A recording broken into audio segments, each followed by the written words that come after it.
Hello, and welcome to Met in Review. In Mozart's The Magic Flute, a prince is set on a daring quest to rescue a princess in distress. On the way to complete his mission, he is met by an unwillingly heroic bird catcher looking for his ever-elusive lovebird. Wolfgang Amadeus Mozart was born January 27, 1756, in Salzburg, Austria. He was a child prodigy and began composing at the age of only 5.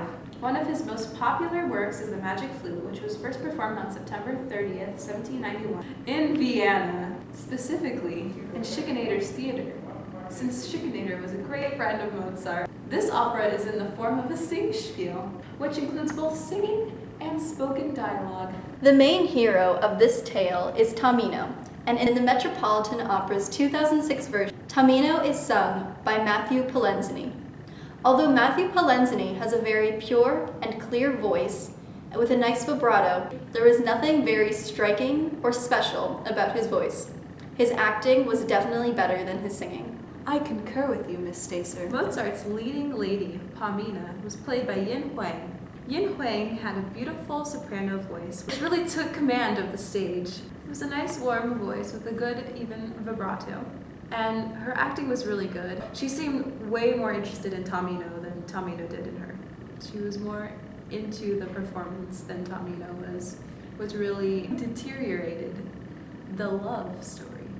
I really wish that they would work more with her on her American accent, as her accent was very noticeable and almost comedic. The Queen of the Night is a force to be reckoned with, and Erica Miklosa definitely stepped up to the challenge. While she did an amazing job hitting all the high notes and staying on tempo with the conductor, her accent was a hindrance to her performance, and I feel as though the Metropolitan Opera House should have worked with her on that. Her accent caused her to close most of her vowels, making her very hard to understand. Her acting was better than her singing, but her singing was better than her speaking, which detracted from her performance. The three ladies were represented as puppets, so we could not really see the facial expressions of the individual three ladies. Although the three ladies were not individualized by their puppetry, they were characterized by their different vocal qualities.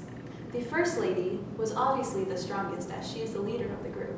The way they phrased the lines showed their individual personalities. The three spirits, instead of being sung by young women, they were sung by young boys. While this detracted from their performance vocally, this added to their performance visually.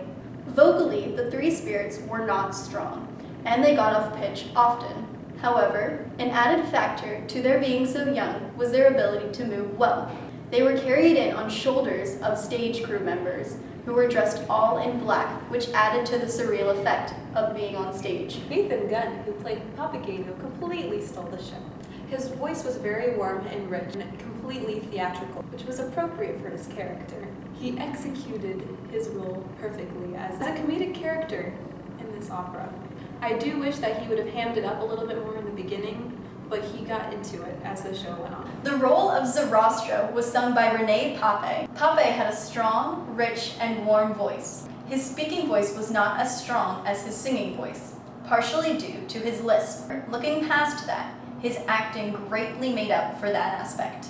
He commanded the stage as if he was the king of everything. This version of Mozart's The Magic Flute was an abridged, family-friendly version. One of the more important scenes being cut out was Pamina's suicide scene. This scene should not have been cut out, as it is crucial to the opera. All the costumes were aesthetically pleasing and geometric in shape, which really enhanced the mystical aspect of the Magic Flute. The character who had the worst costume was Pamina. It looked like she was a sad clown. I disagree. Pamina's costume, to me, looked as if she was a young bride about to be wed in ancient China. We can all agree that the set was amazing. It was breathtaking and again added to that mystic feel of the Magic Flute. The puppetry was not at all distracting. In fact, in the scene with Papageno, where the food comes in flying around, it just added to the childlike wonder that Papageno has naturally. The way the lighting lit up the glass cubes in the turning of the set was also very aesthetically pleasing. This version of the Met in Review was shot in First Presbyterian Church in Norfolk, Virginia. Support your local churches. Support your local artists, especially opera artists. Thank you. And good night. Or good day. Whatever time of day it is, just remember, We're happy you watched this.